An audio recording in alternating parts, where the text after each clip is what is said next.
Bon, on avance avec l'Union européenne qui répond à Donald Trump. Alors vous savez qu'il y a un bras de fer terrible qui oppose Washington et Bruxelles, outre sur la guerre tarifaire, mais sur la réglementation du numérique, sur les taxes GAFA. Donald Trump met une pression maximum sur l'Europe.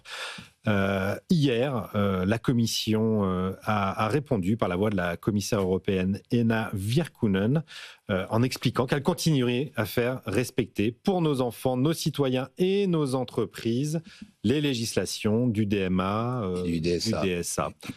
C'est important de tenir tête à Washington. Oui, bon, je pense que c'est important et surtout, juste pour réexpliquer à nos auditeurs, à ceux et celles qui nous écoutent, DMA et DSA, c'est quoi ? C'est juste un texte DMA qui rappelle des principes fondamentaux de respect de la concurrence et notamment si vous êtes sur ce qu'on appelle un gatekeeper, Amazon, Google, etc., qu'ils profitent pas de leur position dominante pour favoriser des gens qui payent pour la publicité, etc. Principe de base. D'ailleurs, les États-Unis normalement étaient le pays du respect de la concurrence. Et DSA, c'est la protection des consommateurs et notamment des jeunes. Des utilisateurs, de la vie privée, des données concernées. Donc, on a l'impression que l'Europe a concocté un petit truc, alors qu'on a juste posé avec le DMA-DSA des principes généraux qui s'appliquent au bon fonctionnement normalement de l'ensemble des pays. Donc oui, on a raison de résister plutôt que d'expliquer que tout peut être fait. Et d'ailleurs, au passage, bon alors même s'il y a eu les mises en place d'impôts, etc.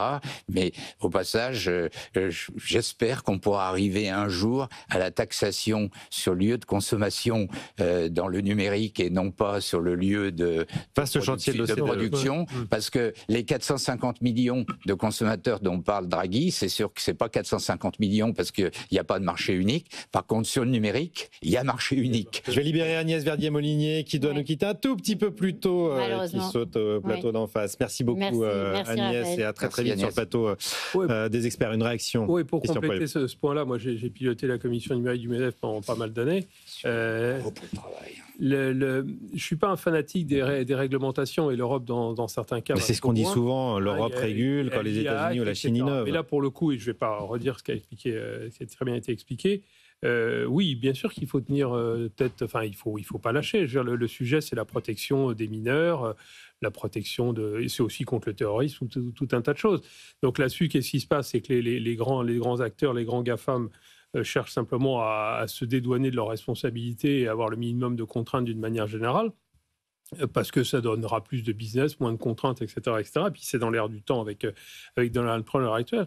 Donc non, sur ce point-là, oui, il faut effectivement pas lâcher. L'Europe doit garder ses positions, c'est tout à fait indispensable. Et ce qu'il faut comprendre, c'est pas une histoire que c'est pas l'Europe qui taxe les gens américains. C'est préserver, comme je viens de le dire à nouveau, une certaine régulation pour que le net ne soit ça l'est déjà en partie, mais ne tombe pas dans des excès encore plus forts de jungle où on voit tout et n'importe quoi, etc. Donc après, si on élargit le propos, dans ce bras de fer avec Donald Trump qui doit être très compliqué, on entend plein de gens dire il faut faire ceci, il faut faire cela. Je pense que quand on se retrouve directement en des négociations avec les Américains et notamment avec Donald Trump, ça ne va pas être très simple. Mais oui, il faut que l'Europe agisse de manière plus concentrée et soit vraiment résiliente et prenne une position forte. On voit là le sommet qui se déroule en Chine à l'heure actuelle. Oui. Là, ça c'est un vrai sommet de la coopération de Shanghai. Moi, j'engage les gens à lire Le choc des civilisations, qui est un livre qui a été écrit avant 2000 par Huntington, qui est un chercheur américain qui est décédé maintenant, mais qui est passionnant. On est en plein dans ça, dans le choc des civilisations. Voilà, donc l'Occident au sens large du terme, parce que ça peut inclure aussi le Japon, la Corée ou d'autres pays, est face à un défi tout à fait important. Donc concentrons-nous sur des vrais sujets, soyons attentifs à nos valeurs, parce que d'autres pays sont dans des logiques assez différentes des nôtres. Voilà. Bon, on est dans une guerre commerciale dure avec Donald Trump, mais on signe quand même d'autres accords commerciaux avec d'autres pays. Je pense notamment au Mercosur et l'AFP qui nous apprend que la Commission européenne devrait présenter demain à Bruxelles le texte de l'accord commercial avec les pays latino-américains. La France a beaucoup freiné et lutté contre cet accord, par crainte notamment sur la filière bovine. Bon, il semblerait là qu'on ait des exemptions. Il faut qu'on y aille sur le Mercosur ou pas? Alors, c'est intéressant parce que dans ce monde où on ne parle plus que de barrières douanières, on est en train de discuter d'un accord de libre-échange. En réalité, entre cette zone qui est essentielle en termes de partenariat commercial avec la France et l'Europe. Le vrai sujet, c'est effectivement les craintes pour les agriculteurs. Oui. Donc, on ne pourra pas régler le sujet du prix de revient, du coût de la main-d'œuvre, mais il y a une chose qui est inacceptable et qui a généré la colère des agriculteurs, c'est le contexte de production et la réglementation de production. C'est juste pas possible, ça. On va avancer et passer au sujet de la nuit, d'hier soir. L'annonce est tombée hier soir. Le limogeage du directeur général de Nestlé. Laurent Frex est un Français nommé depuis 1 an à peine. Il a fait toute sa carrière chez Nestlé pour cause de relation avec une subordonnée directe, une relation amoureuse non déclarée. Le président du conseil d'administration de Nestlé a indiqué qu'il y avait là un risque réputationnel pour l'entreprise. C'est nouveau, ce genre d'affaires. Quand même, là, on est plus sur un sujet RH que sur du sujet finances publiques, mais quand même, est-ce que on n'outrepasse pas la limite privée-publique? Est-ce que le capitalisme n'entre pas là dans des zones où il n'a pas à être?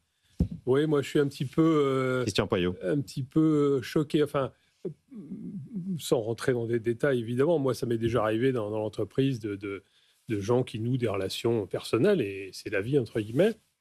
Il est déjà arrivé que ça pose des problèmes, parce que s'il y a des services qui ont, où il y a plus pas d'indépendance, mais d'autonomie de décision, et que les choses se décident sur l'oreiller, ça peut poser des problèmes. Donc moi j'ai déjà vécu ce genre de choses.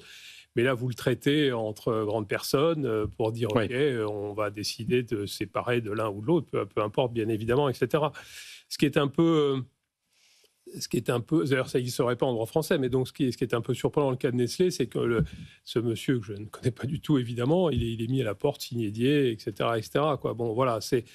Ce matin, sur une autre chaîne, pareil, citait le cas où, effectivement, une DRH avait noué des relations personnelles avec un délégué syndical de l'entreprise. Bon, on comprend que ça peut éventuellement créer des problèmes. Donc, mais là, on est vraiment à quelque chose qui est compliqué entre la sphère professionnelle et la sphère privée.